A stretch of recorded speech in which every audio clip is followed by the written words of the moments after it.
वर्णाश्रम धर्म स्त्री की संगति के लिए मना करता है या प्रतिबंध लगाता है। तो फिर जो व्यक्ति 16,000 से अधिक पत्नियों से निरक्त हो उसे भगवान कैसे मान लिया जाए? तो यह प्रश्न उन जिज्ञासुओं द्वारा उठाया जा सकता है जो वास्तव में परमेश्वर की दिव्य प्रकृति को जानने के लिए उत्सुक हैं। ऐसे प्रश्नों का उत्तर देने के लिए ही नैमिषारण्य में मुनियों ने इस श्लोक में तथा अगले श्लोकों में भगवान के दिव्य स्वभाव के विषय में विचार विमर्श किया है। यहाँ यह स्पष्ट है कि स्त्रियों का आकर्षण हाव भाव जो कामदेव को या परम पुरुष सहिष्णु शिव जी को जीत सकते हैं, भगवान की इंद्रियों को नहीं जीत सके।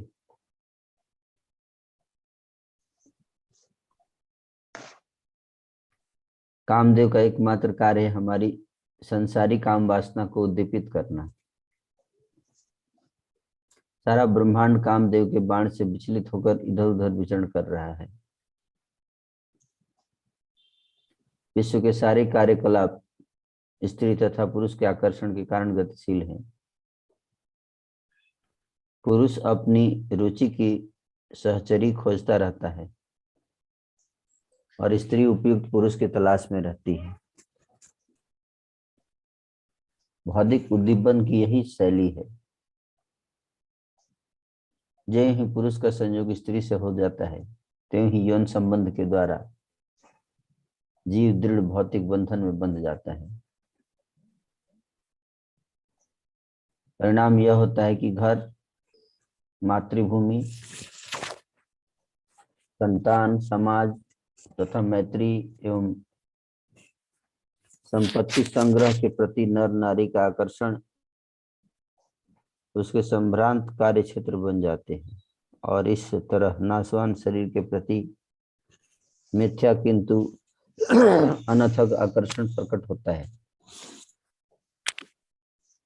अतः जो लोग भगवत धाम जानने के लिए मोक्ष पथ पर है, विशेषकर उनके लिए शास्त्रों का आदेश है कि वे इस प्रकार के भौतिक आकर्षण के साथ सामानों से बचे रहें। ऐसा तभी संभव है जब भगवत भक्तों अर्थात महात्माओं की संगति किया जाए। कामदेव जीवों पर अपना बाण चलाकर उन्हें विपरीत लिंग के पीछे पागल बनाता है, चाहे वह सुंदर हो या नहीं। कामदेव का प्रभाव उस बर्बर समाज में भी देखा जाता है जो सभ्य राष्ट्रों की निगाहों में कुरूप हैं। इस तरह कामदेव का प्रभाव कुरूप से कुरूप रूपों में भी देखा जाता है। तो परम पूर्ण सुंदरियों के लिए क्या कहा जाए? शिव जी भी, जिन्हें परम सहिष्णु समझा जाता है, कामदेव के बाण द्वारा आहत हुए क्योंकि वे भगवान के मोहिनी अवतार के पीछे दीवाने हो गए थे और उन्होंने अपनी हार मान ली थी। तो भी वही कामदेव लक्ष्मी के हाव भाव तथा कटाक्षों से विमोहित हो गया और हताश स्थिति में उसके हाथ से अपने आप धनुष बाण छूट गए थे। भगवान कृष्ण की रानियों की सुंदरता और उनका आकर्षण ऐसा था, फिर भी वे भगवान की दिव्य इंद्रियों को विचलित नहीं कर पाई। इसका क्या कारण है? इसका कारण यही है कि भगवान पूर्ण आत्मा राम है। उन्हें आत्मतुष्टि के लिए किसी बाह्य सहायक की आवश्यकता नहीं है। इसलिए रानियां अपने स्त्रियोचित आकर्षण के द्वारा भगवान को तुष्ट न कर पाकर एक निष्ठ प्यार तथा सेवा से उन्हें तुष्ट कर सकें। भगवान मात्र अनन्य दिव्य प्रेम भक्ति से ही वे मात्र अनन्य दिव्य प्रेम भक्ति से ही भगवान को प्रसन्न कर सकी, और भगवान ने भी बदले में पत्नियों के रूप में उनके साथ आचरण किया। भगवान ने केवल उनकी अनन्य सेवा से प्रसन्न होकर पत्नी व्रत पति की भांति उन्हें प्रतिदान किया, अन्यथा उन्हें इतनी सारी पत्नियों का पति बनने से क्या मिलने वाला था। वे हर एक के स्वामी पति हैं, किंतु जो उन्हें इस रूप में मानता है वे उसके साथ वैसा ही प्रतिदान करते हैं। भगवान के प्रति अनन्य प्रेम की तुलना कभी संसारी काम वासना से नहीं की जानी चाहिए। यह नितांत दिव्य है। रानियां भी जिस स्वाभाविक स्त्रियोचित ढंग से व्यवहार कर रही थी वह भी दिव्य था, क्योंकि वे अपने भावों को दिव्य आनंदवश ही प्रकट कर रही थी। पिछले श्लोक में यह बताया जा चुका है कि भगवान संसारी पति जैसे प्रतीत हो रहे थे, लेकिन वास्तव में वे अपनी पत्नियों के साथ उनका यह संबंध दिव्य शुद्ध तथा भौतिक प्रकृति के गुणों से मुक्त था। ओम अज्ञानतिमिरान्धस्य ज्ञानांजन शलाकया चक्षुरुन्मीलितं येन तस्मै श्री गुरवे नमः।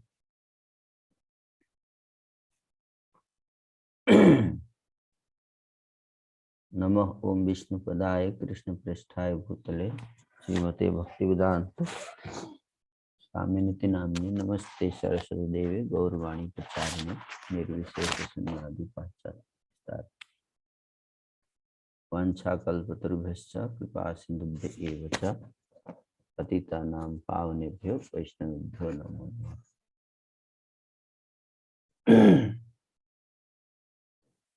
जय श्री कृष्ण चैतन्य प्रभु नित्यानंद श्री अद्वैत गदाधर श्रीवासादि गौर भक्त वृंद। हरे कृष्ण कृष्ण कृष्ण हरे हरे, हरे राम राम राम हरे हरे।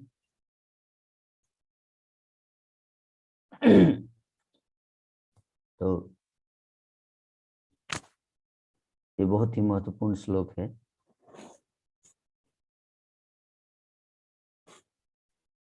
इस श्लोक में बताया गया है कि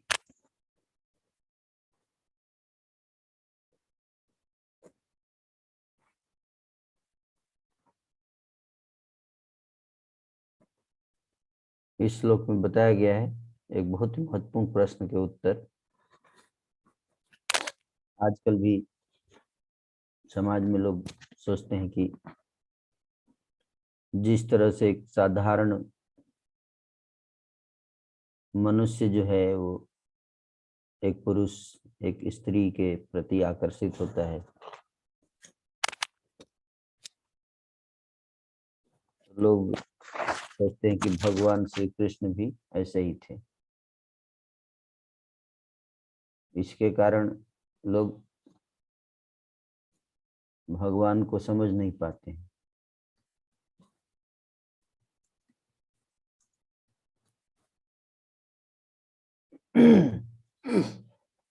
तो भगवान को समझ नहीं पाने के कारण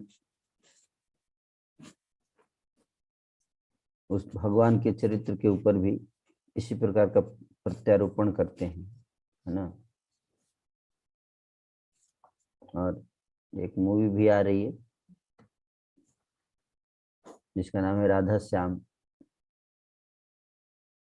मूवी का नाम रख दिया है ना।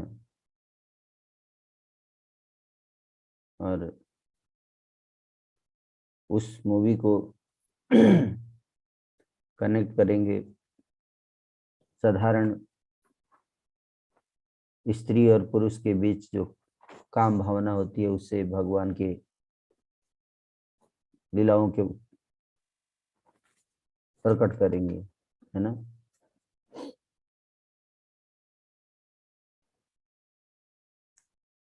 तो ये बहुत ही चिंताजनक बात है समाज में, है ना। भगवान के नाम, भगवान का रूप, भगवान का गुण, भगवान की लीला, ये सब दिव्य है। जन्म कर्म च मे दिव्यम, एवं जो व्यक्ति तत्वतः भगवान की लीलाएं दिव्य हैं, इसको जो तत्व से जान जाता है वो जन्म मृत्यु के चक्र से मुक्त हो जाता है।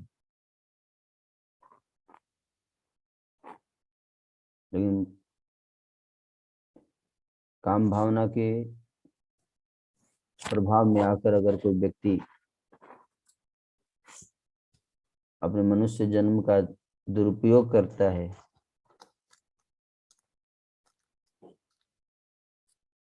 तो वो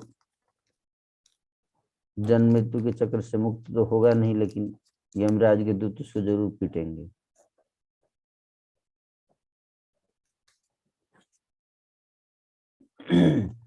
अब विशेष रूप से जो लोग आध्यात्मिक प्रगति करना चाहते हैं उनके लिए शास्त्रों में ये निर्देश दिया गया है कि पुरुष को स्त्री की संगति से दूर रहना चाहिए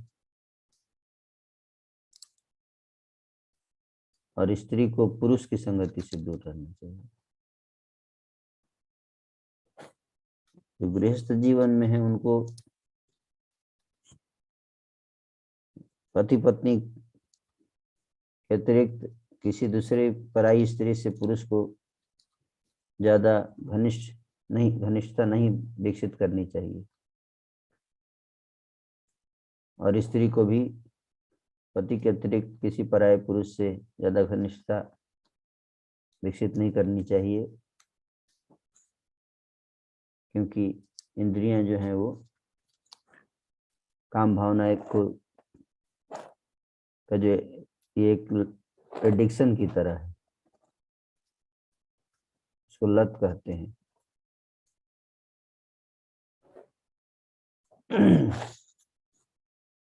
ये एडिक्शन ही है, जैसे ड्रग एक एडिक्शन है, उसी तरह से काम इच्छा भी एक एडिक्शन है, एक नशा है। इसलिए जो लोग काम भावना के शिकार हो जाते हैं वो उनका कैरेक्टर बिल्कुल गिर जाता है।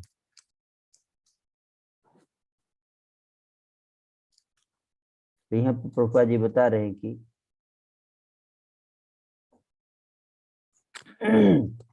ये प्रश्न पूछा जा रहा है कि प्रश्न पूछा जाता है लोगों का कि भगवान के बारे में कि जो भगवान 16,000 से अधिक पत्नियों से अनुरक्त हैं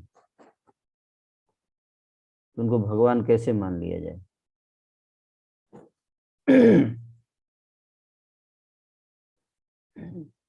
तो यहाँ पे बता रहे हैं कि भगवान जो है वो आत्माराम है। सबसे पहले ये समझना है ना। आत्माराम का मतलब ये है आप्त काम और आत्माराम दो गुण है भगवान का। आप्त काम मतलब भगवान को कोई भी इच्छा होगी तो वो अपने आप पूर्ण हो जाती है, उनको किसी दूसरे व्यक्ति की जरूरत नहीं है। आत्माराम मतलब अपने आत्मा में ही रमण करते हैं, उनको शरीर की जरूरत नहीं है रमण करने के लिए।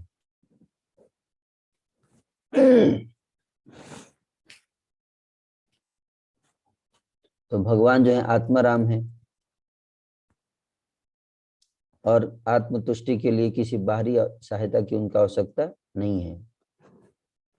इसलिए यहाँ पे बता रहे हैं कि जब भगवान श्री कृष्ण द्वारका में वापस आते हैं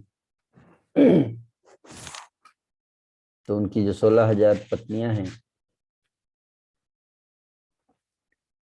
वो कितनी सुंदर है उसका वर्णन किया जा रहा है कि कामदेव भी मोहित हो जाते हैं। जो कामदेव सारे संसार को मोहित करते हैं वो कामदेव लक्ष्मियों के सौंदर्य को देखकर मूर्छित हो जाते हैं।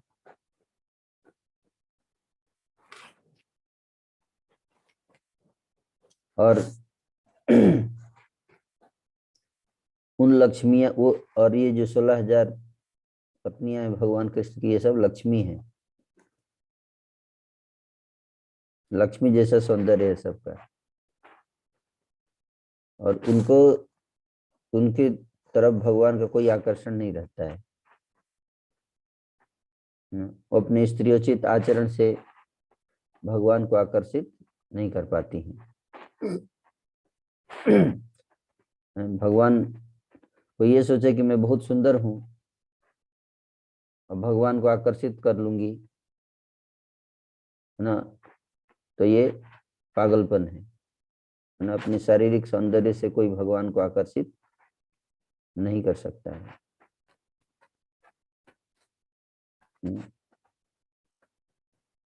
और शारीरिक सौंदर्य आजकल प्रेम का निशानी हो गया है कि जो व्यक्ति देखता है कि प्रेम सुंदर व्यक्ति से करना है, लोग से सुंदर हो, लड़की सुंदर हो या लड़का सुंदर हो, है ना, उससे हमको विवाह करना है। वास्तविक सुंदरता किस में है? वास्तविक सुंदर कोई कितना भी सुंदर हो, वो बदसूरत दिखने लगता है कब? जब उसके अंदर उसका कैरेक्टर खराब हो, है कि नहीं? वो बदसूरत हो जाता है, कितना भी सुंदर आदमी है ना, कितना भी बदसूरत हो लेकिन अगर उसका कैरेक्टर अच्छा है तो वही सुंदर है। सत्यम शिवम सुंदरम। सत्यम मतलब कैरेक्टर, और शिवम मतलब अगर कैरेक्टर चरित्र के अच्छा होगा तो उससे सबका भला होगा, समाज का भला होगा। शिवम, और वही सुंदरम, जिससे सबका भला होता है वही सुंदर होता है। और जिससे सबका नुकसान हो, कितना भी सुंदर क्यों ना हो, उसको असुंदर कहा जाएगा, उसको कुरूप कहा जाएगा। इसलिए if character is lost then everything is lost.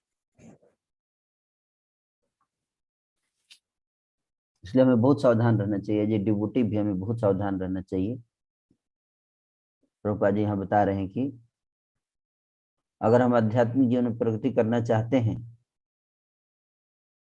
तो स्त्री के पुरुष के जो आकर्षण है उससे हमें मुक्त होना पड़ेगा, तभी हमारा मन जो है वो भगवान की भक्ति में स्थिर हो पाएगा। नहीं तो मन जो है कभी ध्यान में जाएगा ही नहीं, साधना में जाएगा ही नहीं। साधना करेंगे, करने बैठेंगे, मन भागेगा इधर उधर।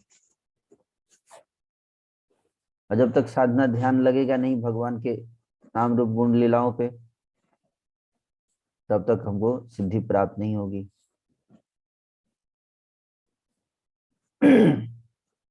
तो इसलिए ये बहुत जरूरी है एक भक्त के लिए अपनी काम भावना को कंट्रोल करना।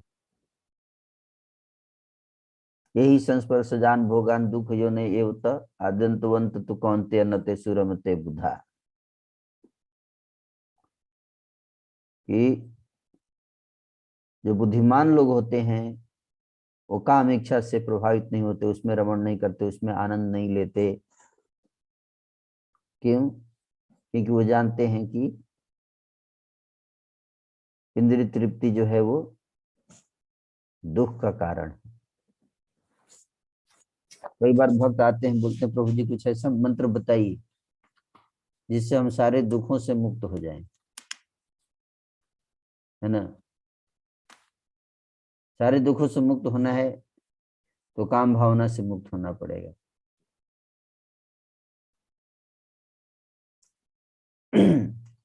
जब तक हम काम भावना से मुक्त नहीं होंगे तब तक संसार के दुखों से मुक्ति संभव नहीं है।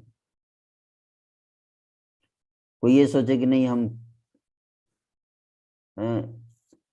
इंद्रिय तृप्ति की इच्छाओं को भी बढ़ाएंगे, बनाए रखेंगे और भगवान को भी प्राप्त कर लेंगे, तो ये उसकी बहुत बड़ी भूल है। ये संभव नहीं है, ये संभव नहीं है। दोनों एक साथ नहीं हो सकते। भगवान परम पवित्र हैं, अगर उनके साथ हमें रहना है तो हमें भी परम पवित्र बनना पड़ेगा। प्रेम और काम बिल्कुल अलग अलग वस्तु है। प्रेम बिल्कुल अलग है, काम भावना बिल्कुल अलग है। दोनों में 180 डिग्री का डिफरेंस है। जहाँ प्रेम वहाँ काम नहीं, जहाँ काम वहाँ प्रेम नहीं। काम भावना जो है वो पागलपन है, मैडनेस।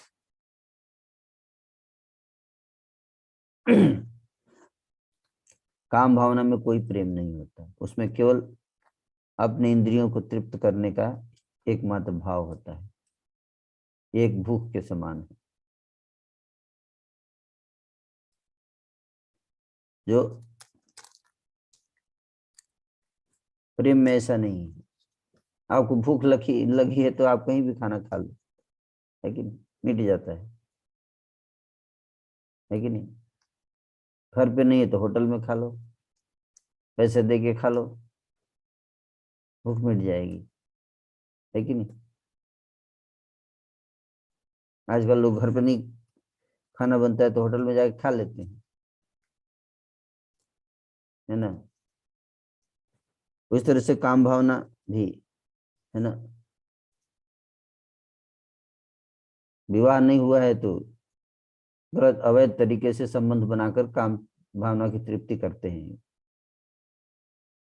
इधर उधर जाकर पैसे देकर लोग काम भावनाओं की तृप्ति करते हैं। तो काम भावना की तृप्ति आप एक भूख के समान है, लेकिन प्रेम ऐसा नहीं है।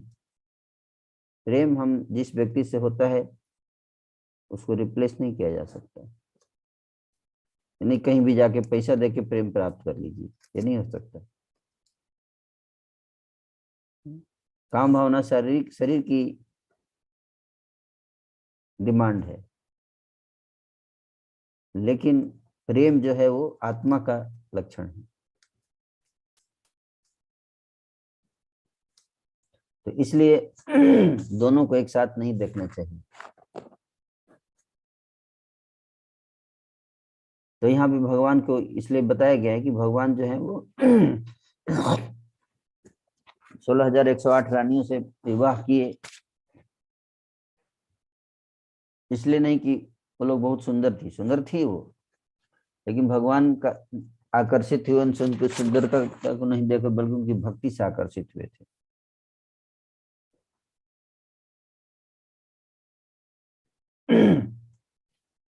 और भगवान जो है वो कुब्जा की भक्ति से भी आकर्षित हुए, मथुरा में जो सुंदर नहीं थी उतनी, कुबड़ी थी, लेकिन भगवान आकर्षित हुए कुबड़ी से। किस भावना से? क्या सुंदरता था उसके उसके मन की सुंदरता। उसने भगवान को इतना प्रेम दिया, जो चंदन उसने कंस के लिए बनाया था उसने भगवान को लगा दिया,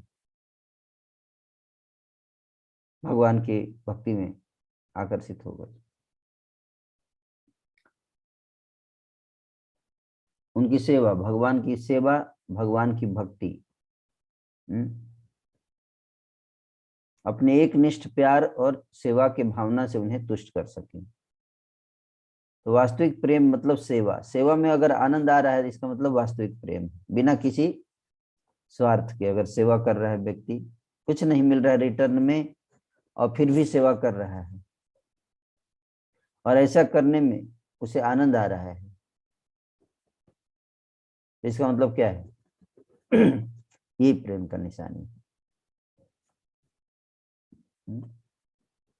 कि रिटर्न में कुछ नहीं मिल रहा है।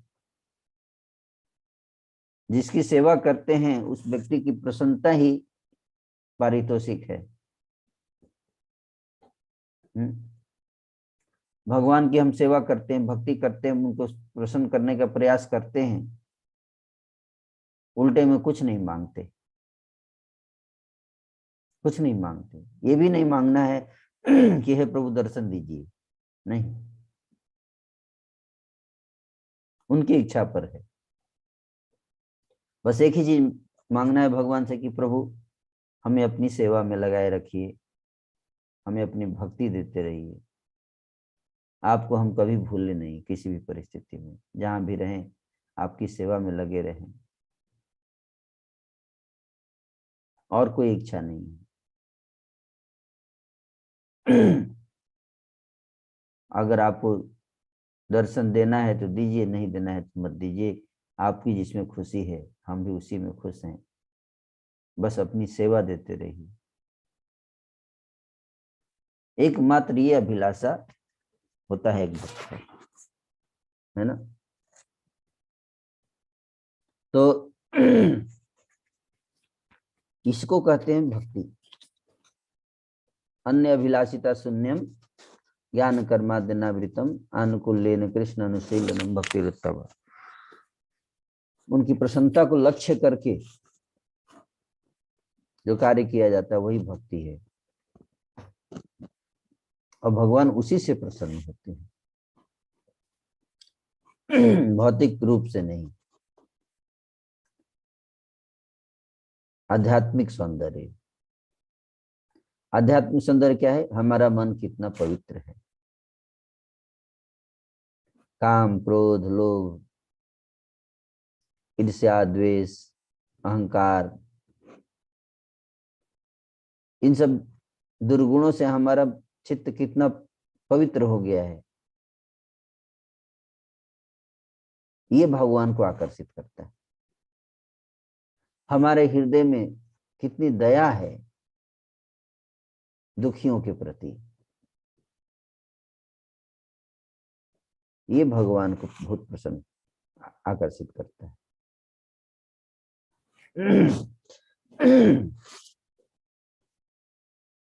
हम कितने, हमारा चरित्र कितना पवित्र है, ये भगवान को बहुत प्रसन्न करता है। अगर कोई स्त्री है तो उसके गुण है। पतिव्रता अगर कोई स्त्री है, उसने अपनी इंद्रियों पे बस कर रखा है और सेवा भावना से पति की सेवा कर रही है, बिना किसी स्वार्थ के, बिना किसी लालसा के, ये भी भगवान को प्रसन्न करता है। ये दिव्य गुण है। उसी तरह से पुरुष बिना किसी स्वार्थ के है, एक निष्ठ होकर अपने मन और इंद्रियों पर बस करके अपने परिवार को आगे बढ़ा रहा है, तो उसके इस गुण से भगवान प्रसन्न होते हैं।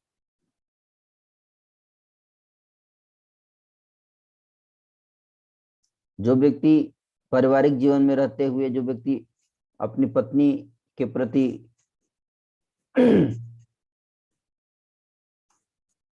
अपनी पत्नी के प्रति लॉयल नहीं है, तो भगवान के प्रति क्या लॉयल होगा? जो अपने पत्नी के प्रति जो है वो पवित्र, जिसका हृदय नहीं है, धोखा दे रहा है पत्नी को किसी और के रूप के पीछे भागकर, इसका मतलब उसके अपनी इंद्रियों पर कंट्रोल नहीं है। विवाह किया है इस स्त्री से और ध्यान करता है किसी और का,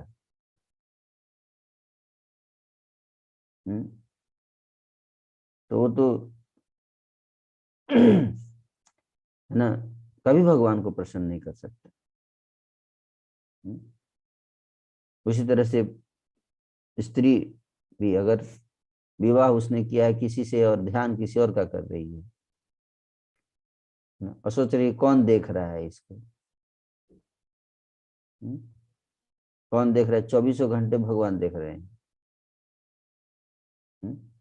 24 घंटे सबको भगवान देख रहे हैं। ये सोचना कि कोई नहीं देख रहा है,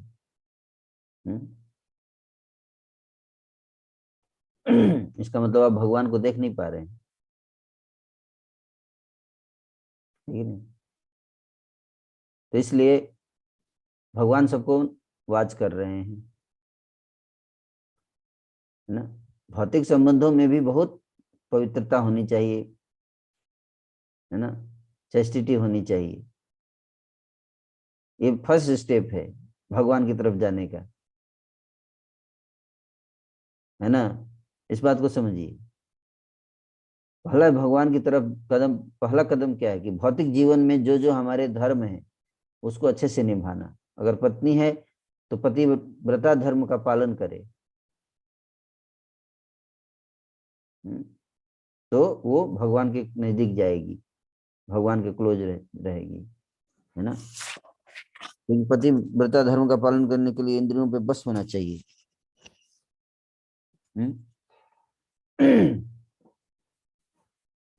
उसी तरह से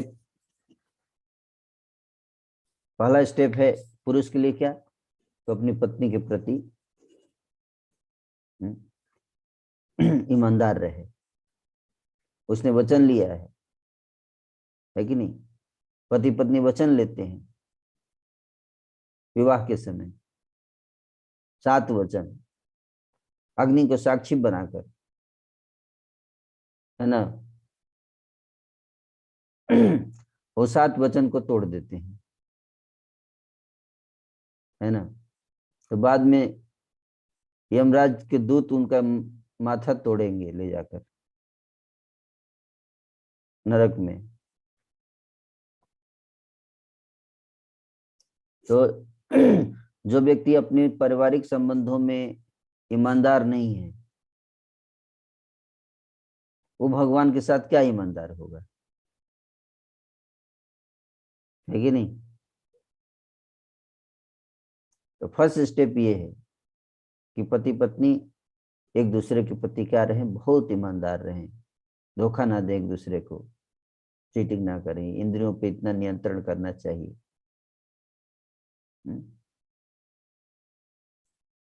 गृहस्थ अपने धर्म का पालन करे, ब्रह्मचारी अपने धर्म का पालन करे,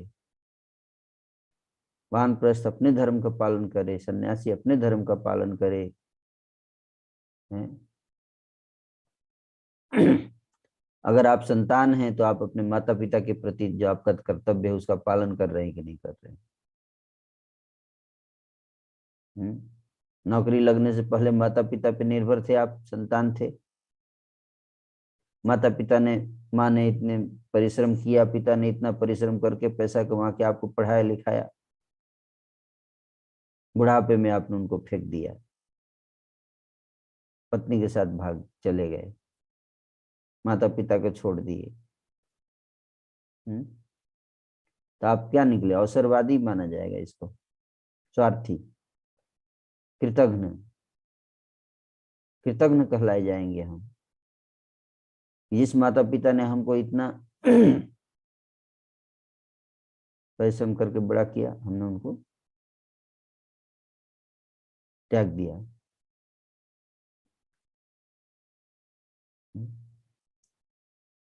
केवल एक ही शर्त पे आप त्याग सकते हो, अगर आप ब्रह्मचारी बन के और 24 घंटे भगवान की भक्ति, भगवान की मिशन को आगे बढ़ाने के लिए आप इच्छा करते हो, तो आप उसके लिए आप उच्च उच्च जिम्मेदारियों को निभाने के लिए निम्न जिम्मेदारियों को त्याग सकते हैं।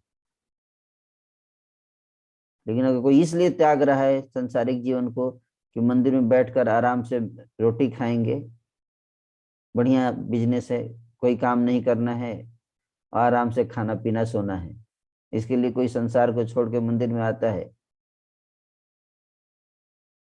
तो वो किसके समान है, वो भी व्यक्ति उसी के समान है ना, जो अपनी जिम्मेदारियों को भाग कृतघ्न के समान माना जाएगा, उसको उसको कृतघ्न कहा जाएगा, है ना। इसलिए ब्रह्मचारियों को सावधान रहना चाहिए, है? अगर हमको इस दोष से मुक्त होना है, कृतज्ञता के दोष से, तो हम सब कुछ त्याग कर अगर आए हैं, तो जिस मिशन के लिए हम आए हैं उसमें तत्परता से रहें, लगे रहें, उसमें आलस ना दिखाएं। अगर हम प्रचार करने के लिए आए हैं तो हमें बाहर के लोग अगर 12 घंटे काम करते हैं ऑफिस में, तो संतों को 15 घंटे काम करना चाहिए। तब आप कृतज्ञता के दोष से मुक्त होंगे, है कि नहीं? लेकिन अगर आप मंदिर में आकर और बैठ के आराम कर रहे हैं, सो रहे हैं, खा रहे हैं बस, और जिस जिम्मेदारी के आपको दिया गया, प्रभुपाद जी ने दिया, उसको अगर हम नहीं निभा रहे हैं, तो हम भी कृतज्ञ हैं, कैटेगरी में माने जाएंगे।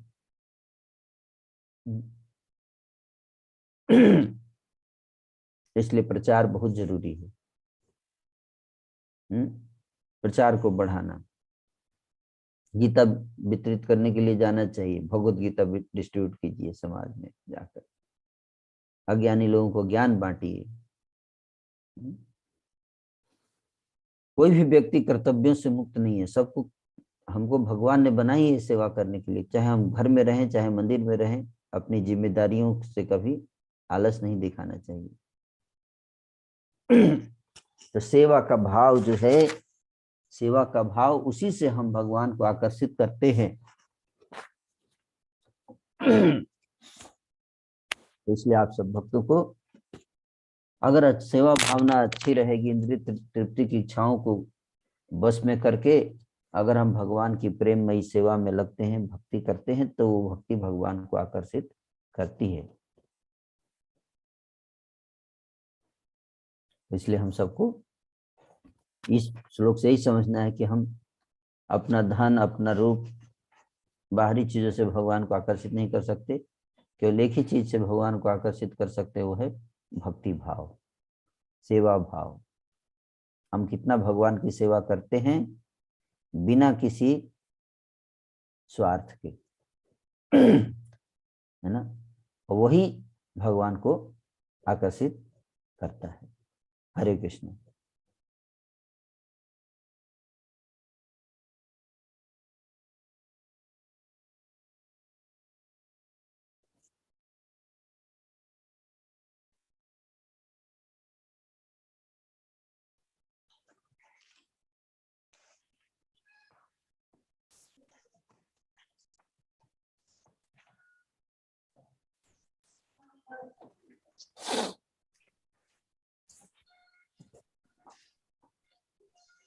हरे कृष्णा प्रभु जी। तो काफी एनलाइटनिंग लेक्चर था, जिसमें प्रभु जी बोले कि भगवान आत्मराम और आप्तकाम, और no one can attract Krishna with physical beauty, और one looks ugly when his character is lost, and one looks beautiful by good character. Or sense gratification is the cause of misery. Lord is supreme pure. If we want to be with Lord, we need to be pure. There is no love in lust, only to satisfy the hunger of the senses. Lust is the demand of the body, but love is the symptom of soul. If one is getting pleasure while serving without ulterior motive means he is in love.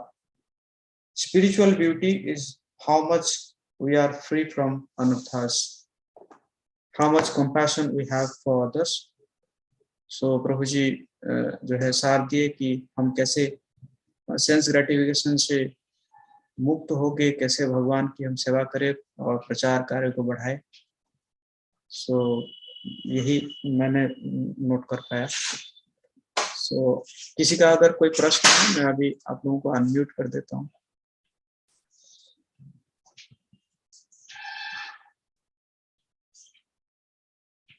किसी का कोई प्रश्न है तो आप लोग पूछ सकते हैं अपने आप को अनम्यूट कर।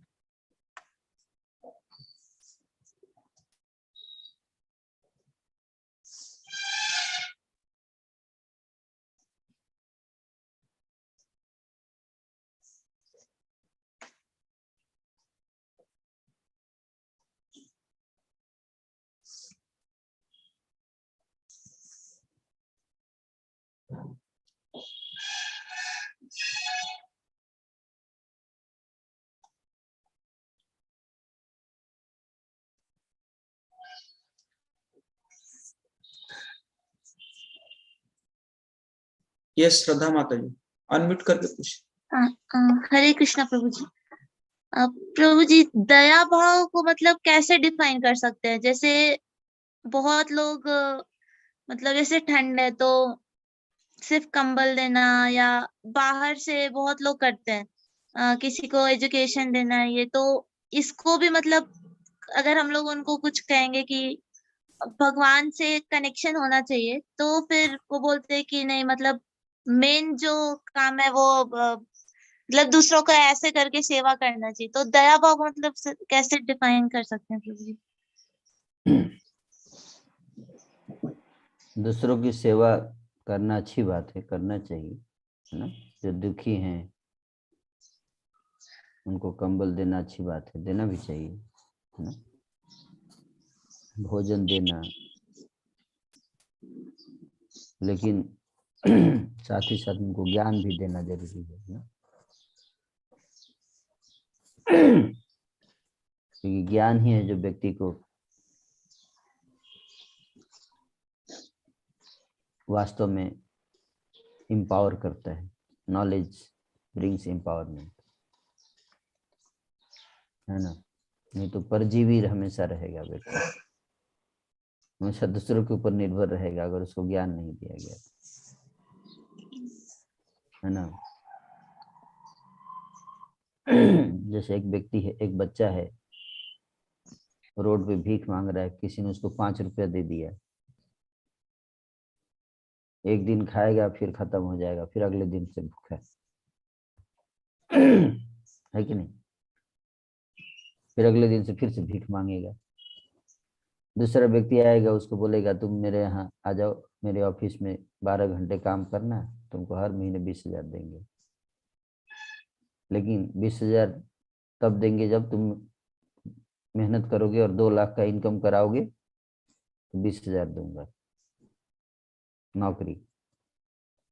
लेकिन हाँ, 2 लाख मेहनत करके निकालोगे तो 20,000 दूंगा, नहीं तो मैं तुमको निकाल दूंगा। तो ये हो गया नौकरी देने वाले लोग, है ना।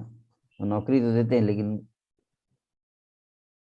नौकरी हम सोचते हैं कि ये देखो कितना कल्याण करें नौकरी देकर, लेकिन वो नौकरी से तुरंत निकाल देते हैं अगर आप 2 लाख उनको इनकम नहीं कराएंगे, है कि नहीं। तो ये भी एक हेल्प हुआ, मंथली आपको आ रहा है पैसा, सैलरी। लेकिन अगर तीसरा व्यक्ति आता है, बोलता है अरे तुम तो करोड़पति बाप के बेटे हो, यहाँ क्या कर रहे हो, चलो तुमको मिला देते हैं अपने पिता से। तो तीनों में सबसे कम पैसा तीसरे वाले ने दिया, है कि नहीं। कोई पैसा नहीं दिया एक्चुअली, लेकिन सबसे बड़ा हेल्प किसने किया, तीसरे वाले ने किया, अपने पिता से मिला दिया। उसी तरह से जीव को अगर हम भगवान से मिला देते हैं तो यही सबसे बड़ा हेल्प है, इससे बड़ा कोई हेल्प नहीं है। यही कंपैशन है कि कृष्ण भूलिया जीव भगवान सा करे, निकटे आशीष में झपटिया धरे। तो इसलिए यही वास्तविक दया है, भगवान, जीव को भगवान से जोड़ देना, है ना।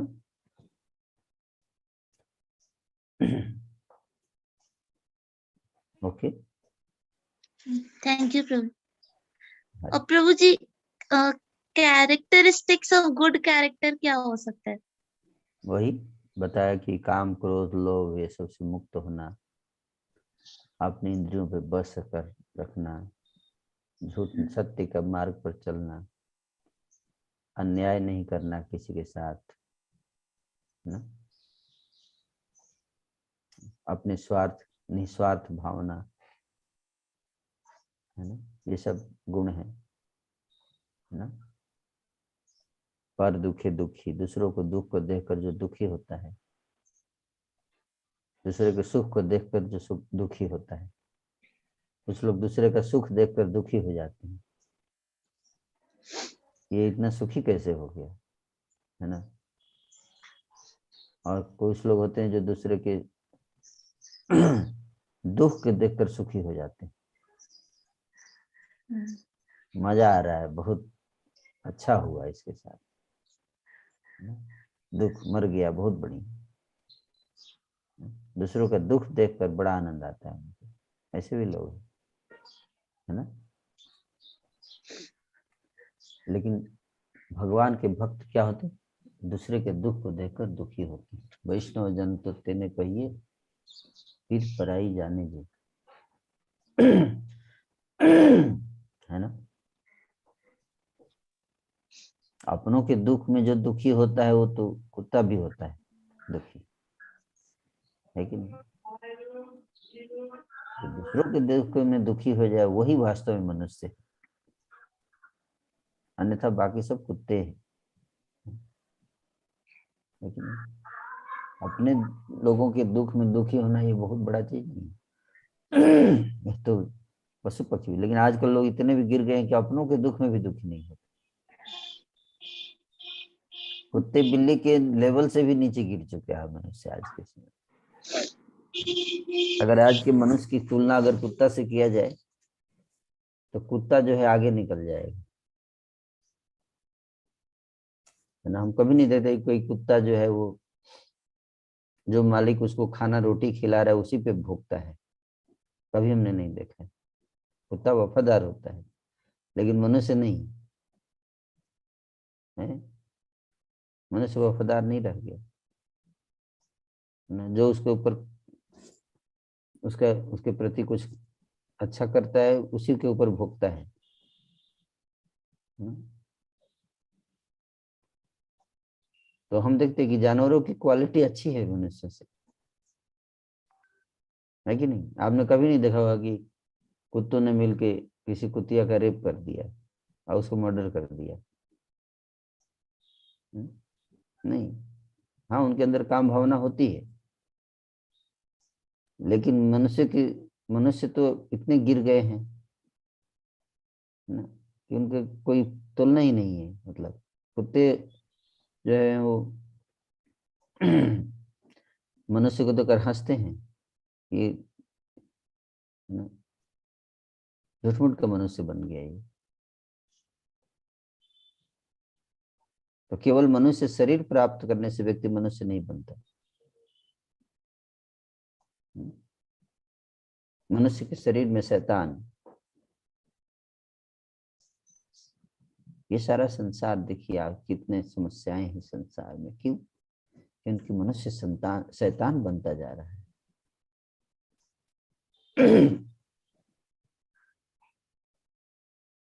मतलब इतना डिग्रेडेशन है। आपने देखा हो कुछ साल पहले, 2-3 साल पहले की घटना है हैदराबाद में। वो डॉक्टर स्त्री थी, वो जा रही थी, उसको 4 लोगों ने पकड़ा और उसके साथ बलात्कार किया और फिर उसको जला के मार दिया।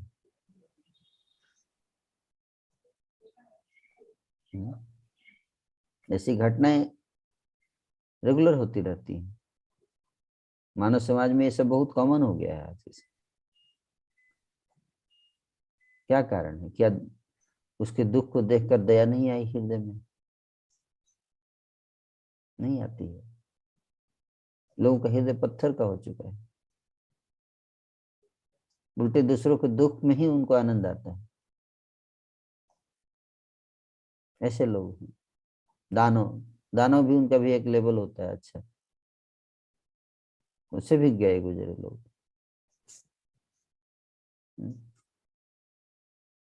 इसको कहते हैं दया। पर दुखे दुखी, दूसरों के दुख को देखकर सुखी होना, मजा लेना, आनंद लेना, है ना। इसी में आनंद आता है दुष्टों को।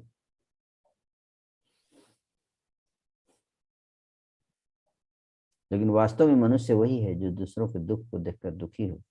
दूसरों को सुखी बनाने में सुख का, जिसको आनंद है, सुख लग आ रहा है, तो इसका मतलब आप सही में मनुष्य हैं। ठीक है।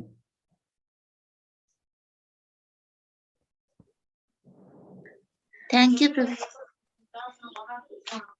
हरे कृष्ण। आनंद कुमार प्रभु। हरे कृष्ण प्रभु जी, धन्यवाद, प्रणाम। हाँ बोलिए।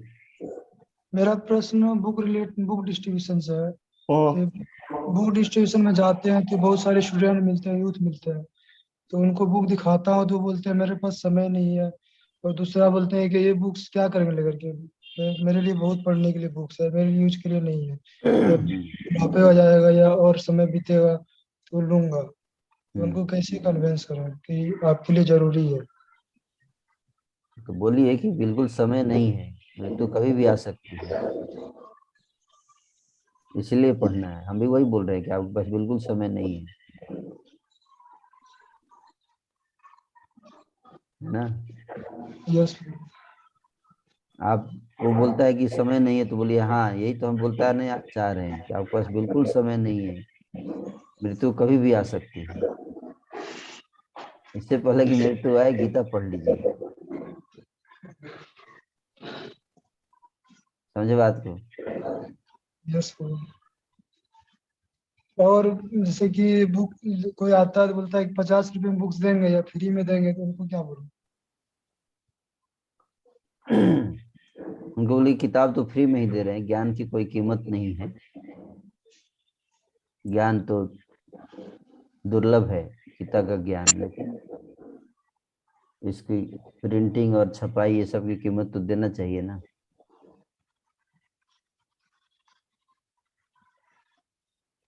आप समझ बात। यस। आप बोले कि फ्री में अगर कुछ भी लेंगे तो आपके ऊपर कर्म आएगा, रिएक्शन आएगा, इसलिए फ्री में कुछ भी नहीं लेना चाहिए, है ना, ऐसे बोलना चाहिए, है ना। और जैसे गीता का इम्पोर्टेंस बताना स्टूडेंट को कि आपके लिए जरूरी है, उनके लेवल से तो उनको क्या बताएं कि आपके लिए ये जरूरी है, जैसे उनके लाइफ के लिए जो अभी स्पिरिचुअल तो उनके पास ज्ञान नहीं है, तो मटेरियल नॉलेज से कैसे उसको मतलब कन्विंस करूं?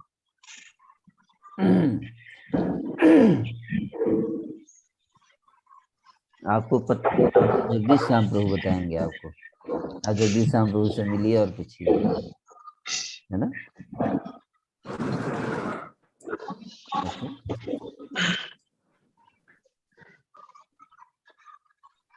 आपको बहुत फायदा हुआ होगा, जो जो फायदा आपको हुआ, पीस ऑफ माइंड है, मन कंट्रोल होता है, आदतें सुधर जाएंगी, सुख और दुख को सहने की शक्ति आएगी, कई सारे फायदे हैं। गीता का वो श्लोक है, वो एक लिस्ट बनाया था कि किस श्लोक में कौन सा फायदा मिलता है, उसका एक लिस्ट सबको दे दीजिए जगदीश श्याम प्रभु। इस श्लोक में क्रोध का समाधान है, इस श्लोक में काम, है ना, वो बेनिफिट वाला श्लोक एक यस यस यस वो पकड़ा दीजिए सबको, ताकि दिखा सके लोगों को, यस है ना। ये हर गीता में एक डाल दीजिए प्रिंट करा के, यस यस। आपके सारे रोगों की दवाई है इसमें, है ना, ऐसे बताना चाहिए। यस ठीक है। यस। विवेक प्रभु, विवेक प्रभु। हरे कृष्ण प्रभु जी, हरे दंडवत कृष्णा। प्रणाम। विवेक प्रभु पूछ रहे हैं क्वेश्चन। हरे कृष्ण प्रभु जी, दंडवत प्रणाम।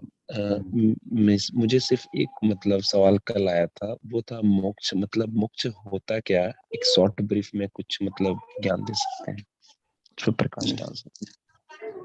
मोक्ष का अर्थ है कि भौतिक संसार के दुखों से छुटकारा, जिसको कहते हैं मोक्ष।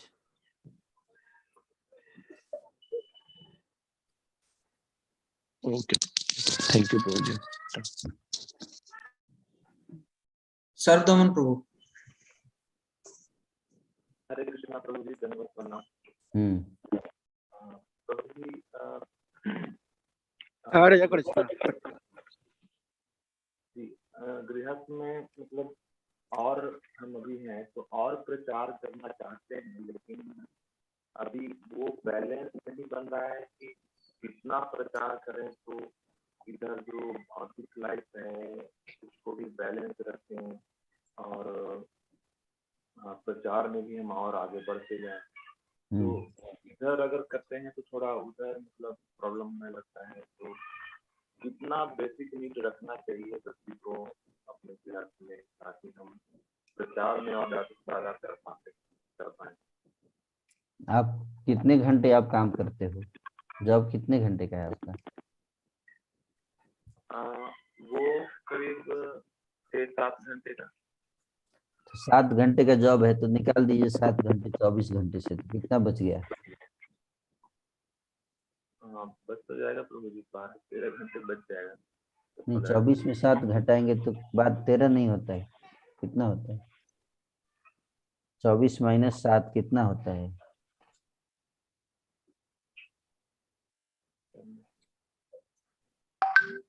जी तो 15-16 घंटे तो मिल जाएंगे। नहीं, 24 माइनस 7 कितना होता है, मैं ये पूछ रहा हूँ 24 सीधा। में जी तो 17 घंटे हो जाएंगे तो। हाँ 17 है ना, पहले ही बताना चाहिए था, बहुत देर से बताए आप, सिंपल कैलकुलेशन था, है ना। 17 घंटे आप में 6 घंटे मान लीजिए आप सोते हैं तो 11 घंटे बच गए। 1 घंटे बाकी खाना पीना सब, 2 घंटे, फिर भी आपके पास 9 घंटे हैं, है ना। भक्ति कितने घंटे करना है? बाकी फुल टाइम में तो भक्ति करना चाहते हैं प्रभु जी। तो आपके पास 9 घंटे टाइम है ना, उसमें क्या करते हैं? वो थोड़ा और इधर उधर समय निकल जाता है प्रभु। तो वही बोल रहा हूँ ना, वही इधर उधर निकल रहा है ना, वो इधर उधर जा रहा है, इधर उधर उसको पकड़िए, है ना। इधर उधर बर्बाद नहीं कीजिए समय, समय बहुत कीमती है, हर क्षण बहुत कीमती है, ठीक है। इधर उधर मत करिए, काम के काम कीजिए, जिसके लिए आप आए हैं इस संसार में वही काम कीजिए, समय बर्बाद मत कीजिए इसी व्यर्थ में। वही 9 घंटे जो है उसको अच्छे से संभालो, भक्ति भी हो जाएगा, प्रचार भी हो जाएगा, सब हो जाएगा। भौतिकवादी लोग शराब भी पी लेते हैं, है ना, सिनेमा भी देख लेते हैं, क्रिकेट भी देख लेते हैं, और साथ ही साथ नौकरी भी कर लेते हैं। कैसे कर लेते हैं? सब करते हुए। उसी तरह से आप भी करो, है ना? समय हमारे पास बहुत रहता है, लेकिन हम इधर उधर बर्बाद कर देते हैं, इधर उधर, इधर उधर वो धर लीजिए, है ना? तो फिर आप बहुत आसानी से प्रचार कर पाएंगे, लेकिन हम इधर उधर बर्बाद कर देते हैं, है ना। इसीलिए हिंदू धर्म में इतनी अज्ञानता है। सारे हिंदू अगर महीने में अगर 2-3 घंटे भी दे प्रचार के लिए, ज्यादा नहीं, 3 घंटे, 100 करोड़ हिंदू हैं, अगर महीने में 3 घंटे दें हैं, तो 300 करोड़ घंटे प्रचार होगा। 300 करोड़ घंटे में जानते हैं कितना प्रीचिंग हो जाएगा? 100 करोड़ गांव में प्रचार हो सकता है। एक एक आदमी एक एक गांव अगर पकड़ ले, इस गांव में मैं करूंगा, महीने में 1 दिन जाइए 3 घंटे के लिए, ठीक है? लेकिन हम लोग हिंदू सब लेजी है ना, इसलिए हिंदू पीट रहा है हर जगह, क्योंकि हिंदू क्या करता है, इधर उधर, हिंदू सब बिजी रहते हैं, इधर उधर में समय बिता देते हैं। अब मुसलमान एक दिन बोलेंगे ठीक है अब जाओ उधर, भागो यहाँ से छोड़ के, ठीक है? सब प्रचार करो, आलस मत दिखाओ, है ना, नहीं तो प्रचार नहीं करेंगे तो एक दिन नष्ट हो जाएंगे। ओके, यस प्रभु। तो इधर उधर से समय निकालिए, उधर से निकालिए और इधर दीजिए। ठीक है,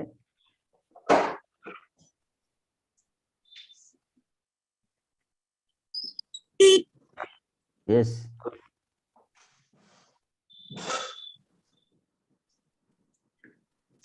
प्रभु जी एक क्विक रिपोर्ट है, मुझे लगता है कि और किसी का कोई प्रश्न नहीं है। देखिए, दिखाइए दिखाइए।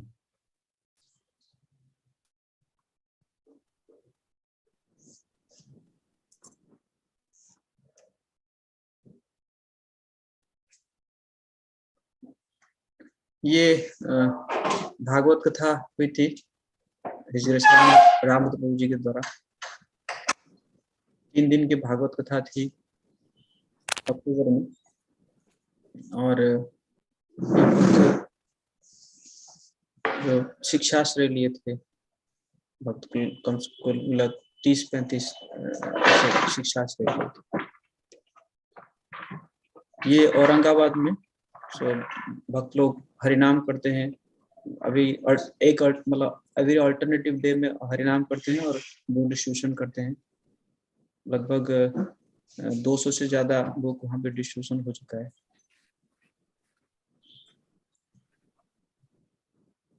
और ये एक ओटीपी प्रोग्राम दिए थे हम लोग वहाँ पे कोचिंग सेंटर में, शिक्षा और संस्कार करके। तो आगे फिर वो इलेक्शन का आ गया था, काउंटिंग वगैरह है, बट अभी फिर जैसे ही स्कूल जो इंस्टीट्यूट वगैरह खुलेंगे फिर हम वहाँ पे प्रोग्राम शुरू करेंगे। मतलब सारे कॉलेज स्कूल में सब ओटीपी प्रोग्राम शुरू करेंगे। और ये जो है विलेज प्रोग्राम है।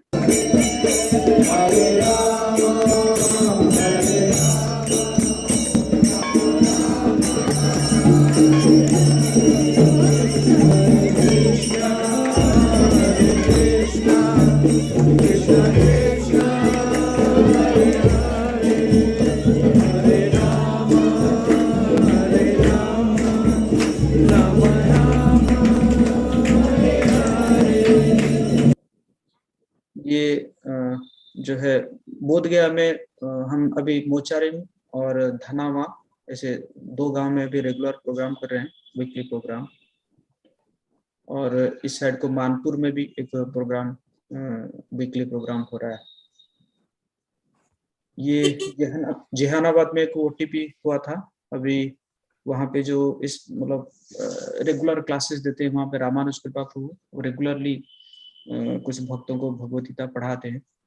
और हमें 2-3 दिन में हम वहाँ पे एक सेंटर लेने वाले हैं, लोग वहाँ पे एक बेस टाइप का खोलने वाले। तो फ्लैट लगभग तैयार हो चुका है, तो 3-4 दिन में उसको हम लेंगे वहाँ पे प्रचार करने के लिए।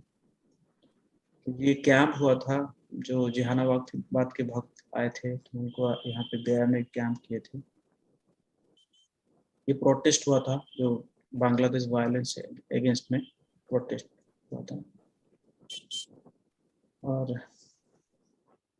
इसी प्रकार यहाँ पे विलेज प्रोग्राम ये सब जगह में आगे होने वाला है, रेगुलर हम करेंगे। एक यहाँ से और थोड़ा दूर है, 20-25 किलोमीटर दूर डोबी शेरघाटी, वहाँ पे भी काफी ज्यादा कन्वर्जन हो रहा है, तो उसको भी हम प्रायोरिटाइज करके वहाँ पे भी हम प्रोग्राम स्टार्ट कर रहे हैं। एवरी 15 डेज में वहाँ पे भी प्रोग्राम स्टार्ट करेंगे। Thank you. प्रचार ही सार है ना। आप लोग जितने भक्त हैं सब लोगों को एक एक गांव अडॉप्ट कर लेना चाहिए, है ना। एक एक गांव, ये गांव मेरा है, इसमें प्रचार की जिम्मेदारी मेरी, हर भक्त को। आप सब बहुत आराम पसंद भक्त हो, मुझे लगता है ऐसा। हमें आराम पसंदगी छोड़ना चाहिए, है ना। और तपस्या कीजिए, त्याग कीजिए, है ना। नहीं, आराम का जीवन, ज्यादा विलासिता का जीवन लंबे समय तक नहीं चलता है। आप देखना, है ना। इससे पहले कि आपके घर आके जलाए, आप बाहर जाके बुझा दीजिए। इंतजार मत कीजिए कि वो आग आपके घर तक पहुंचेगी, जलाएगी, तब तक आप सोए रहेंगे घर में। नहीं, आप देखो इतना कन्वर्जन चल रहा है, है ना। झारखंड बिहार में बहुत ज़्यादा है, झारखंड में तो बहुत ज़्यादा है, और आप लोग बॉर्डर पे हैं झारखंड के लगभग, तो इसलिए बिहार में भी अब घुस रहा है कन्वर्जन। गया में भी बहुत हो रहा है। गया में हाँ, सोचिए गया जो है हमारी सबसे पुण्य तीर्थ भूमि है, वहाँ पे लोगों का ये हाल है। क्यों? क्योंकि हम लोग सोते हैं, सो रहे हैं, हम लोग अभी भी सो रहे हैं, तो जागिए सब लोग। बहुत कम है एक्चुअली। अभी जो प्रचार का रिपोर्ट आपको ठीक है, something is better than nothing, but फिर भी बहुत कम है, 12 गांव बहुत कम है कि नहीं? तो आप सब गया के जितने भक्त हैं सब लोग अपनी, आप इसको चैलेंज के रूप में लीजिए। गांव में बहुत सिंपल है ना, हर गांव में शिक्षाश्रय कीजिए, जैसे इधर गाजियाबाद में कर रहे हैं हम लोग, है ना। गाजियाबाद में हमारे भक्त हैं, वो हर 15 दिन पे एक गांव, नए गांव में शिक्षाश्रय प्रोग्राम करते हैं, जिसमें 150 लोग चैंटिंग शुरू करते हैं। हर गांव, एक हर 15 दिन में एक गांव, नया गांव, है ना। गांव में जाना बहुत जरूरी है। हम नहीं जाएंगे तो कोई और जाएगा, जो भी जाएगा लोग उसकी बात सुन लेंगे, मान लेंगे। जो पहले चला जाएगा लोग उसकी बात सुनेंगे, सिंपल सी बात है कि नहीं। तो थोड़ा सा आप लोगों को अपना पारिवारिक जीवन से थोड़ा समय निकालना पड़ेगा, नहीं तो नहीं होगा ये काम कभी भी, है ना। हम तो बोलते हैं हर हिंदू को एक संतान समर्पण कर देना चाहिए प्रचार के लिए। हर गृहस्थ का ये धर्म है ना। हम दो, हमारे दो, एक भगवान के, ठीक है नहीं। एक भगवान के लिए समर्पण करो, तब प्रचार बढ़ेगा। केवल चिल्लाने से नहीं होगा कि क्रिश्चियन बढ़ रहे हैं, मुस्लिम बढ़ रहे हैं, ये हो रहा है, वो हो रहा है, लोग चिल्ला रहे हैं। केवल करना, ग्राउंड लेवल पर करने के लिए आपको त्याग करना पड़ेगा, तपस्या करनी पड़ेगी, तब जाके समाधान होगा, है ना। तो आप सबसे मेरी प्रार्थना है, गंभीरता से लीजिए। आप सबके लिए ही बोल रहे हैं, फायदे के लिए। हमारा क्या है, हमारा तो कोई अपना है ही नहीं, है कि नहीं। अब देखो बांग्लादेश में गांव, पूरे गांव में आग लगा दिया हिंदुओं के घरों में। जिसका घर होगा उसी में आग लगेगा ना, हमारा तो कोई घर है ही नहीं। आप लोगों का घर है, इसलिए आप लोगों के लिए ही हम सोच रहे हैं, लेकिन आप लोग नहीं सोच रहे। अधर्म अन्याय बढ़ेगा तो आप सबको नुकसान होगा। समाज के लिए हम लोग सोच रहे हैं, लेकिन समाज अपने लिए नहीं सोच रहा है। इस बात का दुर्भाग्य। समाज टीवी में बिजी है, सिनेमा देखने में बिजी है कि नहीं। तो हर व्यक्ति अगर थोड़ा थोड़ा भी अगर प्रयास करेगा ना, तो ये बहुत बड़ा काम हम कर सकते हैं, है कि नहीं। तो जितने कांग्रीगेशन है आपके पास, सबको एक एक गांव की जिम्मेदारी दे दीजिए। तो महीने में 2 दिन, 1 दिन जाना है, या 15 दिन में 1 दिन जाओ, वहां हरि नाम करो। केवल अपना पूरा परिवार लेकर, एक ही परिवार जाए, दैट्स ऑल। घर घर जाइए आप, नहीं तो पूछ लीजिए गौतम प्रभु कैसे कर रहे हैं लखुआ में, है ना। सरमंगल गौर प्रभु से पूछ सकते हैं, वो घर घर जाते हैं और कुछ लेक्चर उक्चर देने की जरूरत, सीधे बोलते हैं कितना माला करेंगे आप लोग, बोलिए आज से। कोई बोलता है 1 माला, कोई 4 माला। सबका नाम नोट करके शिक्षाश्रय प्रोग्राम करके सबको संकल्प पकड़ा देते हैं, हो गया। अगर 10-15 लोग भी तैयार होंगे, है कि नहीं, एक गांव में, तो आपको 15 लोगों का एक कमेटी बन जाएगा वहाँ। फिर बाद में उन्हीं लोगों से वहाँ प्रचार बढ़वाइए, लोकल आपका पंचायत बन जाएगा। फिर वो लोग को विजन देना है कि वो लोग अब रोज करेंगे हरि नाम संकीर्तन अपने गांव में, है कि नहीं। तो इस तरह से हर गांव में एक एक भक्त को भेजिए, एक एक परिवार, है ना। और 6 महीने का टारगेट है, 6 महीने में 10-10 भक्त हर जगह बनाना है जो एक एक माला कम से कम कर रहे हैं, है कि नहीं। और फिर उसके बाद उन 10 लोगों को उस गांव का जिम्मेदारी पकड़ा दीजिए और फिर नया गांव पकड़ लीजिए, है कि नहीं। इस तरह से बढ़ाइए, है ना। हर गांव में एक हमारे 10 लोग होने चाहिए जो एक एक माला कम से कम कर रहे हो, हमसे जुड़े हुए हों, है ना। महीने में एक बार प्रोग्राम करें। इस तरह से हमें फैलाना है इसको, नहीं तो गलत लोग फैल जाएंगे, है ना। तो फिर उनको सुधारना बहुत मुश्किल हो जाएगा। एक बार कन्वर्ट हो गए ना तो वापस लाना बहुत मुश्किल हो जाता है। अभी आसान है, वापसी ज्यादा कठिन। ठीक है, हरे कृष्णा। तो बहुत बहुत धन्यवाद देंगे इसलिए सुंदर गोपाल प्रभु जी का। एक बार जोर से महामंत्र बोल के हरे कृष्णा कृष्णा हरे कृष्णा हरे कृष्णा हरे कृष्णा कृष्णा कृष्णा कृष्णा कृष्णा हरे हरे हरे हरे राम राम हरे राम राम राम हरे हरे। हरे हरे। हरे कृष्णा भक्त लोग, आप लोगों को सब मैसेज तो मिल गया। और कल जो है श्री राम प्रभु जी के द्वारा लेक्चर रहेगा।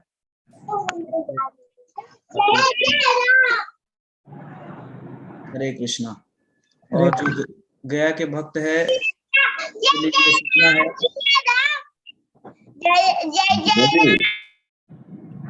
जो गया के भक्त है उन लोगों के लिए सूचना है कि बोल रहे हैं कि हम गया गए हैं तो वहां पहुंच जाइएगा।